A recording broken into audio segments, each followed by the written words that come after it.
राम राम मंडळी. कर्ता शेतकरीच्या 14व्या भागामध्ये आपल्या सर्वांचं स्वागत. आणि आपल्याला गुरुजींचं पण स्वागत करायचंय. हं. पण तुम्ही बघितलंय ना तुम्हाला जोखून? तुम्ही कोणत्या पॅटर्नमध्ये बसता म्हणून? नाही बघितलंच असेल. हां, बघा आपण जे मनातल्या मनात ते चालूच असणार आहे. मी पण स्वतःला तिसऱ्याच पॅटर्नमध्ये ठेवण्याचा प्रयत्न करत होतो. कधी बघताना माणूस जरा आपण स्वतःला चांगलंच बघतो ना, पण जरा लई गफलत होती. आपण गुरुजीलाच विचारू, हं. की ते कसं सॉल्व्ह करायचं? हं. गुरुजी, राम राम. राम, राम. गुरुजी, ते सगळं सोपं होय हो म्हणायला, की चौथ्या म्हणजे तिसऱ्या पॅटर्नमध्ये ठेवणं, हे ते. पण आपण स्वतःला किती जरी तिसऱ्या पॅटर्नमध्ये ठेवण्याचा प्रयत्न केला, हं, हं. तर लोकांनी आपल्याला राहू दिलं पाहिजे ना. मी आता तुम्हाला सांगतो, की मी सिग्नलवर उभा होतो आणि पिवळा लागला म्हणून मी आपला थांबलो त्या ह्याच्यामध्ये. पण मग लाल लागल्यावर मागची पुढे जायला सुरुवात झाली. हं.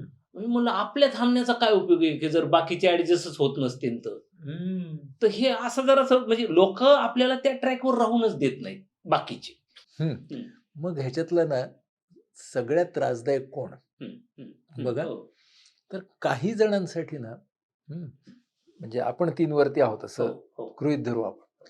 तर आपल्याला कधी-कधी 4 वाले म्हणजे आक्रमक असतात, हो, त्यांचा त्रास जास्त होतो. हो, हो, हो, कधी-कधी ना, काही तटस्थ असतात, जे ढिम्म हलत नाहीत, हो, त्यांचा त्रास होतो.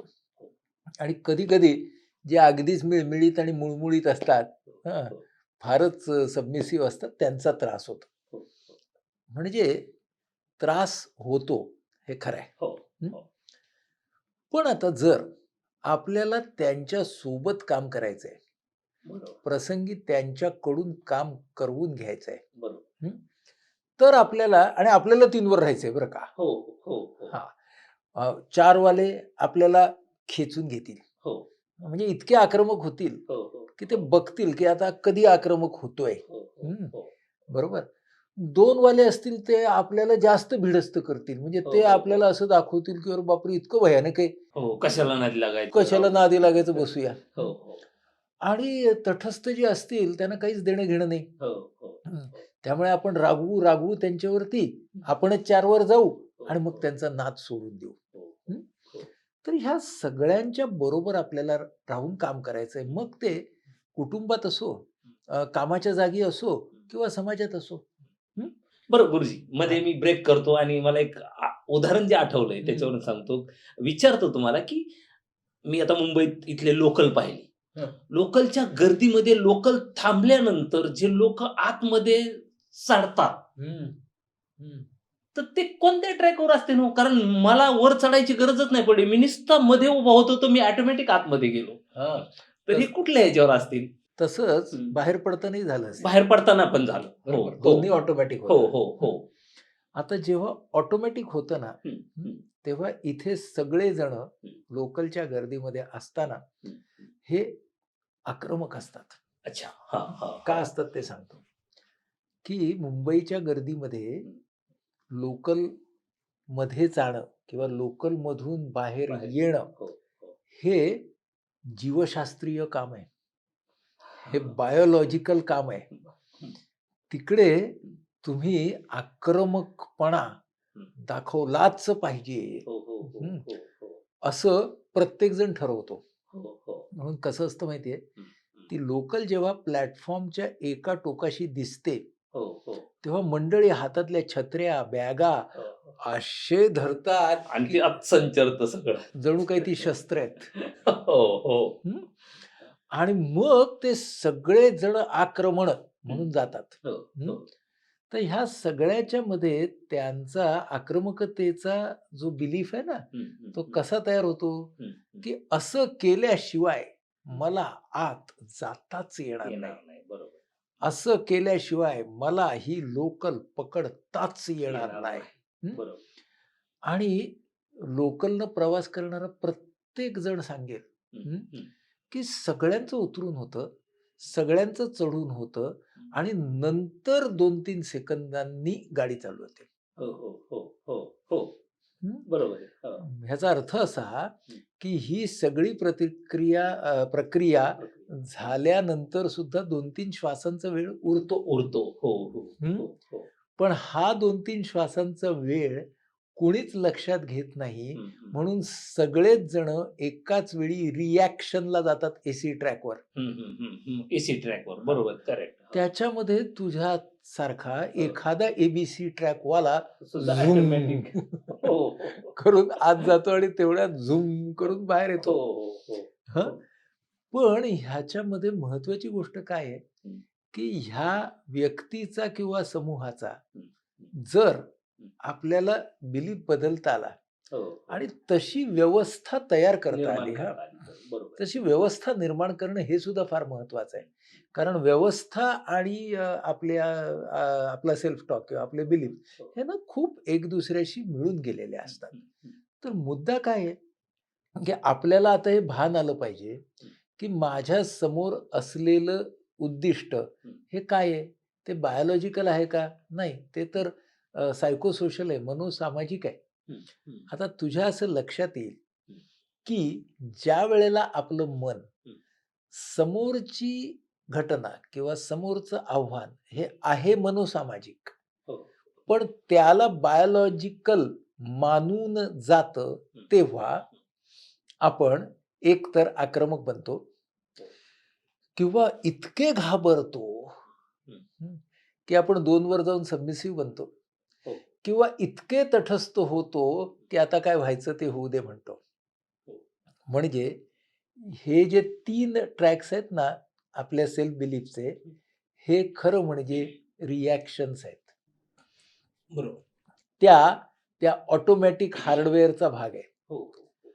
आणि जे आपण आग्रही, निर्धारी, ठामपणा जे शिकतोय, हं. तो सॉफ्टवेअरचा भाग आहे. हं. म्हणूनच आपल्याला असर्टिव्ह ट्रॅकवरती, आग्रही, निर्धारी, ठामपणे राहण्याच्या ट्रॅकवरती हं. प्रशिक्षण देत स्वतःला राहावं लागतं. हं, हं, हं. तिथे आपल्याला त्या कॉन्शियसनेसची, हो. ते भान, ती जाण हो, हो, याची हो. गरज पडते. हो, हो. तिथे स्वाध्याय लागतो. हो, हं? हो. आता तुझ्या मूळच्या प्रश्नाकडे येऊ, हं. की आपल्याला समोरची माणसं आपल्यासारखी वागत वागत नाहीयेत. नाही. बरोबर. हं, त्यांचे कोर पॅटर्न्स, मूळ स्वभाव हं, हे वेगळे आहेत. हं. आणि त्यांच्यासोबत मला काम करून घ्यायचंय. हो. किंवा त्यांच्यासोबत मला राहायचंय. हं. आणि त्यांच्यासोबत मला चांगल्या पद्धतीने राहायचंय. अगदी मजेत राहिलो नाही, तरी चांगल्या पद्धतीने राहायचंय. तर मी काय केलं पाहिजे? हं? हं. जर माझी स्वतःची मूळ भूमिका किंवा माझा पॅटर्न, कोर पॅटर्न हा जर मी असर्टिव्ह वरती ठेवलेला असेल, हं. तर हं, एक मजेदार स्वातंत्र्य मला अनुभवायला मिळतं. हं. ते मजेदार स्वातंत्र्य कोणतं? तर माझा जर पॅटर्न, ढाचा हं, हा जर 3 असेल, म्हणजे आग्रही, असर्टिव्ह असेल, तर हं. मी तटस्थ, भिडस्त आणि आक्रमक हं. ह्या तिन्ही पवित्रा हं, हं, किंवा हं, पद्धती हं, हं. म्हणून वापरू शकतो. वेळ प्रसंगी. वेळ प्रसंगी. हं, हं. आता वेळ म्हणजे काय ते बघूया, प्रसंग म्हणजे काय ते बघूया. हं, हं? हं, बघा, हं. पहिली कंडिशन काय किंवा पहिली अट काय, हं. की मी 3 वरती हवा. मी आग्रही, असर्टिव्ह हवा. हो. मला माझ्या सेल्फ टॉकची तेवढी जाड, तेवढं भान हवं. ठीक हो, आहे. हो. आता समोरचा माणूस हां, हा कुठेही असू शकतो. हो. 1 वर, 2 वर, 3 आपल्याला वर, माहित 4 नाही वर, तो आपल्याला कुठल्या माहीत नाही. एक तर आपलं निरीक्षण पाहिजे, की हो. आत्ता हा माणूस कुठल्या आग्रहीवरती आहे, आक्रमकवर आहे, भिडस्त आहे का तटस्थ आहे. हो, हो. ठीक आहे. हे आपला मीटर चालला पाहिजे. मग आपल्याला आत्ता मला ह्या व्यक्तीवरती जर मला पवित्रा म्हणून, हं, एक स्ट्रॅटेजी म्हणून, डावपेच म्हणून, हं, मला आता काय वापरता येणं शक्य आहे, हं, हं, याचा विचार मी केला पाहिजे. हो. आता एक लक्षात घे. हे सगळं करत असताना माझं उद्दिष्ट हे विधायक आहे का नाही? म्हणजेच माझा आणि दुसऱ्याचा दोघांचाही विकास, दोघांचाही लाभ, दोघांचंही सुख लक्षात घेणारं आहे का नाही, हे मी पहिल्यांदा स्वतःला विचारलं पाहिजे. हं? कारण हे जर मी विचारलं नाही, तर ह्याला मग पवित्रा किंवा स्ट्रॅटेजी म्हणत नाहीत, मग त्याला मॅनिप्युलेशन असं म्हणतात. हं? म्हणजे मग ह्याला मी लबाडी करतोय असं म्हणतात. म्हणून मी आपल्याला फक्त माझा स्वार्थ बघतोय. करेक्ट, परस्पर पूरक आहे का हे मी बघत नाही. ते राईट, मलाच पूरक आहे एवढं बघतोय. अगदी बरोबर. म्हणून जर मला स्ट्रॅटेजी वापरायची असतील, तर माझं ध्येय, माझं उद्दिष्ट हे परस्पर पूरक आहे, हे मला स्वतःला कळलं पाहिजे. बरोबर. आणि त्या उद्दिष्टावरती माझी अगदी विश्वास नाही तर श्रद्धा म्हणून, बरोबर. श्रद्धा पाहिजे. त्या विश्वासावरती की मी जे करतोय त्याच्यामध्ये हे माझं आणि परस्पर पूरक आहे, समोरच्याचं. माझं आणि समोरच्याचं. असं जेव्हा असतं तेव्हा मग मला हे स्वातंत्र्य मिळतं की for a short term goal, short term गोलच ती स्ट्रॅटेजी वापरायची आहे, ती लॉंग टर्मवर नाही वापरायची, ती आत्ताच्या क्षणाला वापरायची आहे. So it has to be used for a short term goal. दुसरी गोष्ट की मी कधी ती स्ट्रॅटेजी सोडणार आणि कधी आवरणार, याचं नियंत्रण इथं पाहिजे. त्याची कालबद्धता, त्याची कालबद्धता, अगदी अगदी बरोबर शब्द वापरलास. त्याची कालबद्धता माझ्या डोक्यात पाहिजे. तशीच त्याची तीव्रता किती, कधी चढवायची, उतरवायची हे मला पाहिजे, माहिती पाहिजे. तो मीटर माझा चालला पाहिजे. आणि ते जर आपण करू शकलो तर मग आपण ह्या स्ट्रॅटेजीज वापरू शकतो. कधी तटस्थ, कधी भिडस्त, तर कधी कधी आक्रमक सुद्धा. अनेक उदाहरणं आपल्याला याची देता येतील. मला आत्ता डोळ्यासमोर जे उदाहरण आलं ते मी महाविद्यालयात होतो आणि आमच्या कॉलेजच्या आजूबाजूला असा काही भाग होता की तिथे गुन्हेगारीमध्ये असलेले काही दादा लोक होते आणि माझे वडील त्या कॉलेजचे प्राचार्य होते बरं का. तर त्या सगळ्या लोकांनी असं म्हटलं की नवीन प्राचार्य आले आहेत, या वर्षीचं ह्यांचं जे गॅदरिंग आहे ना ते आम्ही उधळून लावू. आणि कसे हे नवीन सर आहेत ते आम्हाला थांबवतात ते बघूया. आणि ते नवीन माणसाला दाखवायचं असतं ना आपल्यातलं. आणि त्या प्रकारे त्यांनी एक काहीतरी व्यूहरचना तयार केली. म्हणजे ती काय होती की त्याचे 5, 6, 10 जी लोक मंडळी होती ती प्रेक्षकांमध्ये बसली होती आणि त्यांचा जो मेन होता त्याने सांगितलं होतं की मी येईन मंडपात, मी खून करेन आणि मग तुम्ही तिकडून हा आरडाओरडा करायला सुरुवात करायची. आणि पहिल्यांदा असं बघायचं की ज्या बऱ्याच वर्षापूर्वीची गोष्ट आहे, मुली घाबरल्या पाहिजेत, त्या बाहेर पडल्या पाहिजेत आणि मी खून केली की तुम्ही हे करायचं. त्यांचं व्यूहरचना होती. कशी आता जशी सभा उधळण्यासाठी प्लॅनिंग असते त्यांना उधळायचंच होतं. तर कशी कोण जाणे मला माहित नाही, पण माझ्या वडिलांना हे कळलं आधी की हे असे येणार आहेत उधळायला. तर कार्यक्रम चालू झाला आणि आधी त्याचे सहकारी होते ते आतमध्ये बसलेच होते त्या दादाचे आणि हा आला चालत चालत. तर माझ्या वडिलांनी त्याचं स्वागत केलं. या त्याच्या खांद्यावरती हात ठेवला. आता त्याला एकदम समजेच ना की हे काय आहे. आणि प्रमुख पाहुण्यांसाठी कोच ठेवला होता समोर. त्याच्यावरती माझे वडील त्याला घेऊन गेले आणि बस रे त्याला बसवलं. तर गडबड काय झाली की त्याला त्याचे साथीदार दिसेनात आणि ते शेजारी माझे वडील बसले आणि मग त्याला थोडासा चहा आणला. त्याच्याशी बोलता कार्यक्रम चालूच आहे बरं का. थोड्या वेळाने ना त्याला तो कार्यक्रम बरा वाटायला लागला. आणि तो खरंच इंटरेस्ट घेऊन कार्यक्रम बघायला लागला. आणि मग तू विसरून गेला की तू उधळायला आलाय. आणि त्याच्या शेजारी वडील बसले होते.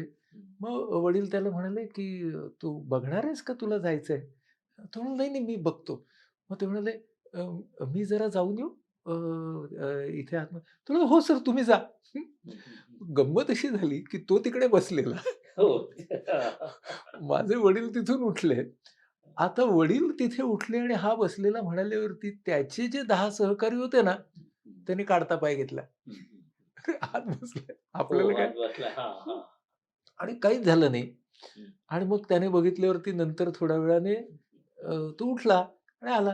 तो म्हणाला, "सर जातो हां. खूप छान कार्यक्रम चाललाय." तो गेला निघून. हो, आता आपल्या पद्धतीने बघितलं, हं, तर माझे वडील 3 वरती राहिले.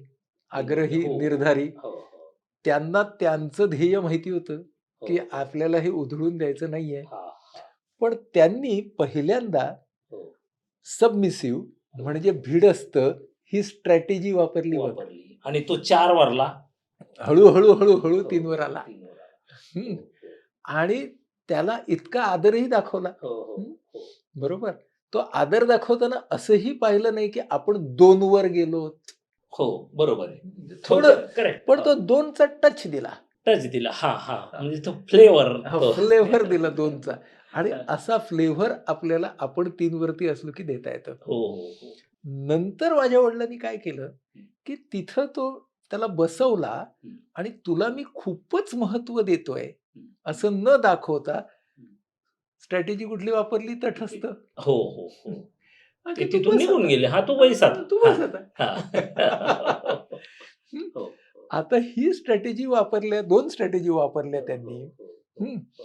त्याच्यामुळे गंमत काय झाली, की त्याला ना कोणाच्या विरोधात आक्रमकता वापरायची, हो, हो. आक्रमकतेला नेहमी टार्गेट लागतं. टार्गेट.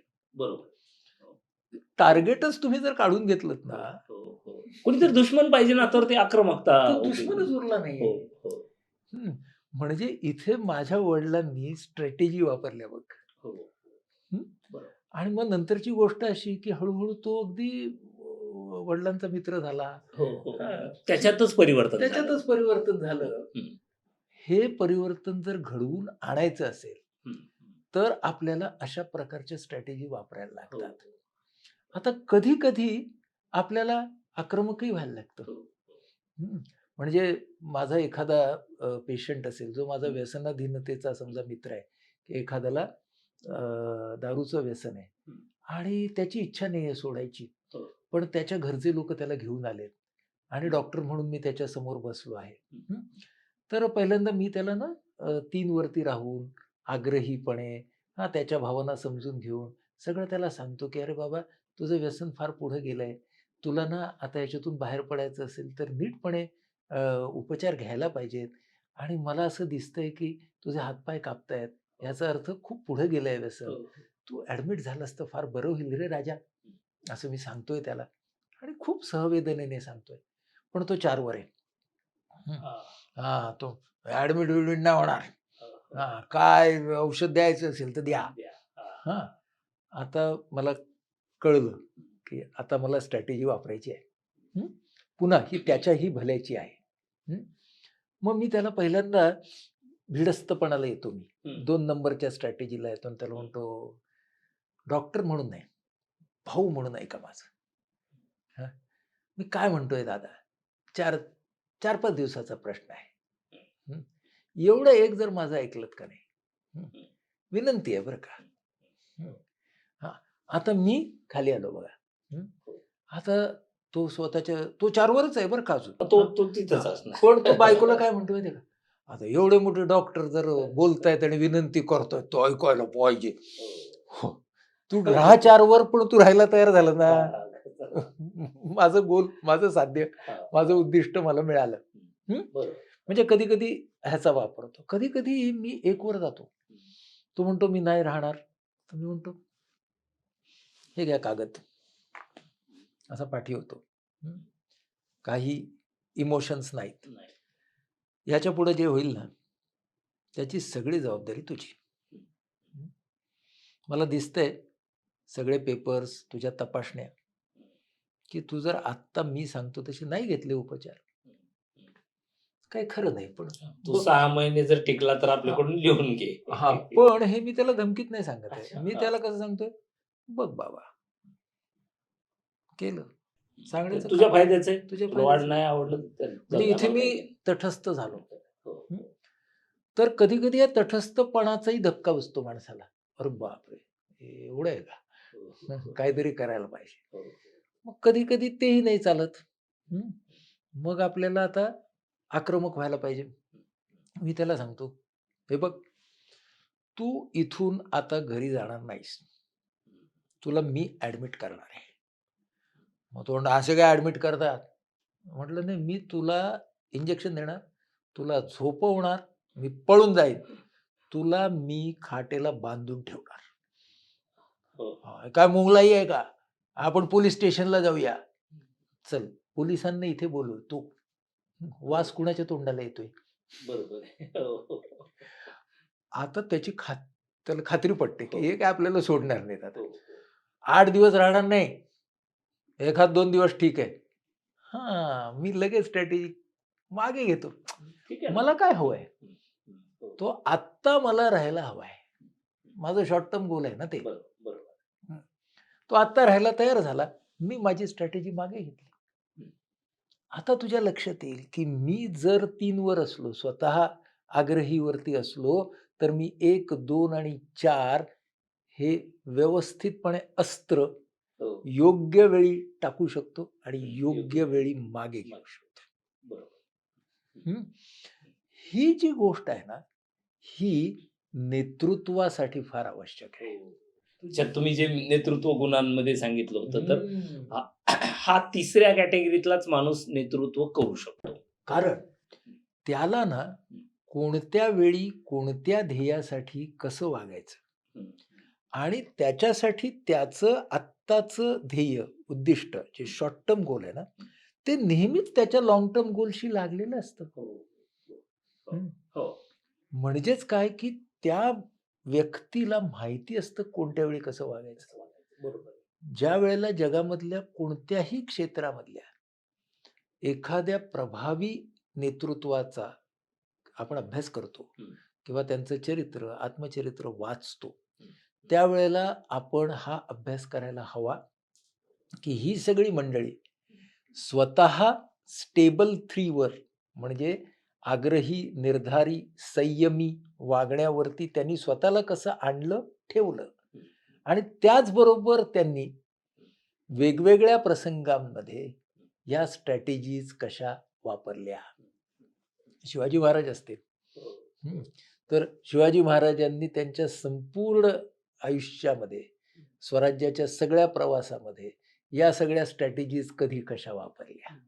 हं. आणि त्यांचा जो हेतू होता, हा विधायक होता हो. त्या सगळ्याच्या मध्ये.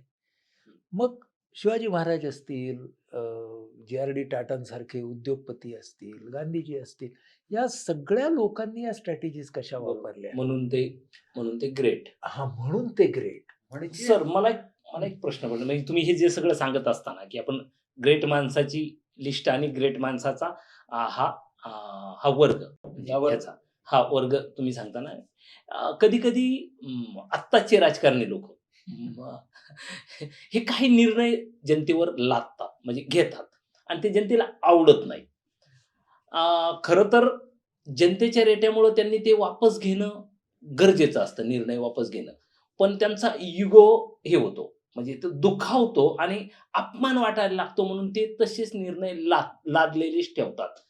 तर मग ते ह्या कॅटेगरीत बसत नाहीत असं म्हणायचं का आपण? हो. आणि मुख्य म्हणजे ना, जगामध्ये अशा घटना हो, हो. फक्त आजच घडतायत हो, असं नाही. हो. ते इतिहास काळापासून घडत आलेले आहेत. जगाच्या इतिहासामध्ये. मुद्दा काय आहे, की जी व्यक्ती सत्तेमध्ये असते, हो, हो. तिच्यासाठी सत्ता हे साध्य आहे का साधन आहे? आणि जी व्यक्ती सत्तेमध्ये असते असं मी जेव्हा म्हणतो, तेव्हा ती फक्त राजकीय सत्ता हो. असं पण मला म्हणायचं नाही. सत्ता नावाची गोष्ट ही सामाजिक असते, ती आर्थिक असते, ती सांस्कृतिक असते, ती धार्मिक हो, असते, हो. सर्व असते. बरोबर आहे? मग मुळातला कोणता बिलीफ माणसाला 3 वर ठेवतो? तर सत्ता हे साधन आहे का साध्य आहे? हां, हां, हां. म्हणून नेतृत्वाला नेहमी कोणता विचार करावा लागतो, की जो नेतृत्वाला 3 वर ठेवेल, की सत्ता हे माझं साध्य की साधन. मग जर मी सत्तेकडे साध्य म्हणून पाहिलं, तर मी सत्ता टिकवण्यासाठी खूप जास्त प्रयत्न करेन. हो, हो, हो, बरोबर? हो. किंवा त्या सत्तेकडून माझा वैयक्तिक लाभ हा जास्तीत जास्त घेण्यासाठी प्रयत्न करेन. हं. पण माझ्यासाठी सत्ता हे जर साधन. सगळ्यांच्या विकासाचं साधन असेल, बरोबर. हं? सगळ्यांच्या विकासाचं. सगळ्यांच्या विकासाचं साधन असेल, तर मी सत्ता साधन म्हणून राबवीन. बरोबर. शिवाजी महाराजांचा विषय निघाला म्हणून, की शिवाजी महाराजांच्या मुद्रेवरती काय आहे, की मुद्रा भद्राय राजते. हं? जनतेच्या कल्याणासाठी हे राज्य आहे, ही मुद्रा आहे. म्हणजे शिवाजी महाराजांनी त्यांच्या मुद्रेमध्येच हं, हं. हो, हो, सत्ता हे साधन आहे हे सांगितलं. हो, हो. हं? बरोबर. म्हणून आपण हे पाहायचं, की कसोटीच्या प्रसंगात सुद्धा जे नेतृत्व, मग ते घरातलं असू दे बरं का, हो. कुटुंबातलं असू दे किंवा देशाचं असू दे किंवा कुठल्या एखाद्या संस्थेचं असू दे. जे नेतृत्व अशा प्रसंगामध्ये सुद्धा 3 वरती राहतं. भले त्याला त्यावेळी कधी-कधी 4 ची स्ट्रॅटेजी वापरायला हे करावं लागेल. लागते. हां, कधी वापरावं लागेल. कधी-कधी 2 ची स्ट्रॅटेजी वापरायला हो, लागेल. हो, हो. नमतंही घ्यावं लागेल. पण हे सगळं करत असताना त्या नेतृत्वाच्या डोक्यामध्ये आपलं ध्येय असणं, ही गोष्ट फार महत्वाची आहे. आणि म्हणूनच ज्या वेळेला तुम्ही या सत्तेकडे साधन म्हणून पाहता, असं जे नेतृत्व असतं, त्या नेतृत्वाच्या कडे नेहमी हा विचार राहतो, की माझ्या विचारांचा वारसा आणि वसा हं, हा मला सर्वांच्याकडे कसा नेता येईल. बरं. म्हणून जो 4 वरचा नेता असतो, आक्रमकतेवरचा असतो, हं. तो वारस पाहतो. हो, हो, हो. 3 वरचा नेता जो असतो, हं. तो वारसा निर्माण करतो. हो, क्या बात है! बरोबर. हं. हा जो फरक आहे ना, हो. की वारस म्हणजे उत्तराधिकारी उत्तराधिकारी. हो, हं. हो. आणि वारसा म्हणजे उत्तर. उत्तर. बरोबर. म्हणून हा वारसा जेव्हा निर्माण करतं ते नेतृत्व असतं आणि ते जगामध्ये वंदनीय, आदरणीय मानलं गेलेलं आहे. बरोबर. आणि त्यासाठी जो सेल्फ बिलीफ हवा, तो सेल्फ बिलीफ आपला हा आग्रही हवा, हो, हो. की जिथे गुणदोषांचा तो पुंजका आहे, गुणदोषांचं नक्षत्र आहे. त्यामध्ये असलेले गुण आणि दोष माझ्यामध्ये असणार आहेत. हो, हो. त्याचाही मला विकास करायचा आहे. करायचं. बरोबर. म्हणून नेतृत्व ही एका बाजूने वैयक्तिक विकासाची आणि आत्मशोधाची सुद्धा वाट असते आणि नेतृत्व ही एका बाजूने सामूहिक विकासाची सुद्धा वाट असते. हे ज्या व्यक्तीला समजतं, ती व्यक्ती मग आपल्या 3 वरती असताना सुद्धा त्याची सहज वृत्ती करू शकते. हो, हो. मग जेव्हा 3 अंगवळणी पडतो ना माणसाच्या, हो, हो. तेव्हा आपोआपच 4, 2 आणि 1 याच्या छटा तेवढ्या तेवढ्या पुसट होऊ लागतात. हो, हो, हो. बरं. हे आपण जर सतत डोक्यात घेतलं, तर माझ्या नेतृत्वाची व्याप्ती किती? हो, हो. हा विचार आपण सोडून देऊ बरं. आणि माझ्या नेतृत्वाची खोली किती, डेप्थ किती, हा विचार आपण लक्षात घेऊ. बरं. आणि शेवटी आपल्या असं लक्षात येईल, की जर डेप्थ किंवा खोली याच्यावरती त्या नेतृत्वाने काम केलं, तर व्याप्ती वाढायला दुसरं काहीच करावं लागत नाही. पण गल्लत जी होते, ती व्याप्ती वाढवण्याच्या नादात खोली हरवून बसलो, की उथळ पाण्याचा खळखळाट वाढतो, पण त्यामुळे भूमी काही सुजलाम सुफलाम होत नाही. हे आपण जर डोक्यात घेतलं, तर आज आपण जे शिकतो आहोत, सेल्फ बिलीफ ही किती महत्वाची गोष्ट आहे. आणि फुशारून जाणं हेही नाही करायचं आणि गर्भगळीत होणं हेही नाही करायचं. समोर आव्हान दिसत असताना तटस्थ यांत्रिक सुद्धा बसून नाही राहायचं, पण स्वतःचा शोध इतरांच्या शोधाबरोबर जोडायचा, हेच यशस्वी नेतृत्व आहे. आणि हे शेतकऱ्याशिवाय दुसऱ्या कोणाला कळलंय? बरोबर. शेतकरी जो आहे ना, तो एकाच वेळेला निसर्गाचा अनुयायी आहे. आणि आपल्या या आग्रही ट्रॅकवरती काय आहे, त्याला अनुयायी कधी व्हायचं हे पण कळतं.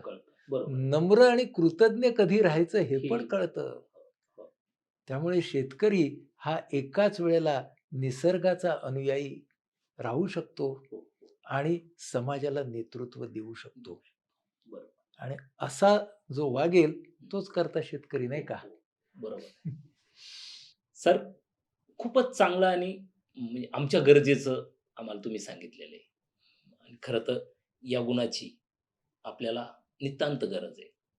शेतकरी हा तिसऱ्या पॅटर्नमध्ये जर आला, तर मला असं वाटतं की आपला देश उत्पन्नाच्या बाबतीतही पहिल्या नंबरवर नक्कीच जाईल. आपण कमी अधिक प्रमाणामध्ये सरांनी सांगितलं तसं हा गुण आपल्यामध्ये आहेच, ऑलरेडी आहेच. फक्त जे बाकीचे जे 3 आहेत ना, ते जरा पुसट होणं खूप गरजेची गोष्ट आहे. म्हणजे जिथं गरज आहे, तिथं आक्रमकही व्हायचं. पण आक्रमक पवित्रा म्हणून. पवित्रा म्हणून. हां, तात्पुरता. तर किती क्षणापुरता, किती वेळापुरता हे याचं भान आपल्याला असलं पाहिजे.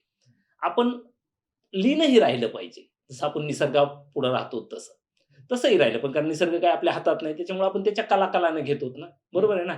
जर एखाद्या वेळेस 4 दिवस पावसाने उघाड दिली, तर बाबा ठीक आहे. मग आम्ही आपलं तुषारनं पाणी देऊ, काहीतरी करू. म्हणजे ही जी असते ना आपली, हो नाही.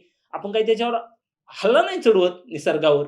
चला आता पाऊस नाही आला का, मग ह्याची जरा बघतो ते म्हणजे ज्या धार्मिक सिरियल असतात ना, लगेच बाण मारून पाऊस पाडणं, ते तसे एवढे आक्रमक आपण नक्कीच नाही. तर आपल्याला नीट नक्कीच कळतं की कुठं आक्रमक राहायचं, कुठं लीनता दाखवायची आणि कुठं आपला हा खरा तिसरा पॅटर्न जो आहे, तो आपण शेतकरी नेहमीच राबवत असतो. पण आता याची आपल्याला या प्रोग्राममुळं किमान भान आणि जाण पण राहणार आहे. ती आपल्याला ठेवायची. जर ठेवली, तर हळू मला तरी वाटतं की आपल्याला कोणत्या कर्जमाफीची किंवा अनुदानाची गरजच पडणार नाही. आपल्याला हेच लय मोठं अनुदान मिळायला लागलंय. कारण ज्ञानासाठी केलेली तपश्चर्या ही सगळ्यात मोठी तपश्चर्या. आपल्या प्रश्नाची उत्तरं आपल्याला इथंच मिळायला लागलेत. आपल्याला कोणाकडेही जाण्याची गरज नाही पडणार. कारण आपल्याला हा तिसरा पॅटर्न आपल्यामध्ये मुरवायचा आहे, जो ऑलरेडी आपल्याकडे आहे. म्हणजे मनाचा सरपंच आहे मनाचा सरपंच. करेक्ट. तिसरा पॅटर्न. आणि बरोबर आहे. आणि तिसरा पॅटर्न आपण आपले सरपंच आहे ना. नुसतं आपल्या ट्रॅक्टरवरच नाव नाही सरपंच. हां, आपण सरपंच. आपल्याला आज तिसरा पॅटर्न आपल्या घरातही राबवता आला पाहिजे, आपल्या गावातही राबवता आला पाहिजे आणि आपल्या उद्योगात, आपल्या धंद्यात, आपल्या समाजात सर्वत्र तिसऱ्या पॅटर्नची सगळ्यात जास्त गरज आहे, जिचा आपल्याकडे प्रकर्षाने अभाव आहे. तर तो आपल्याला फक्त विकसित करायचा आहे. गुरुजी बरोबर आहे ना? एकदम बरोबर. हां. तर पुढच्याही गोष्टी मला वाटतं की इथं एपिसोड संपलाय का आजचा? हो ना. हो ना. अरे काय आहे, आपण बोलायला लागलो, गप्पा मारायला लागलो, की आपलं घड्याळाकडे लक्ष राहत नाही. हो. पण आता पुढच्या एपिसोडला हो, भेटूया. म्हणजे ते गाणंही ना मला वाटतं की आज हरपलं देह भान, पायी विसावलं माझं मनच येतंय ना? मनच आलं परत. हो, परत आलं. तेव्हा आजच्या पुरते आपण विसावूया. हो.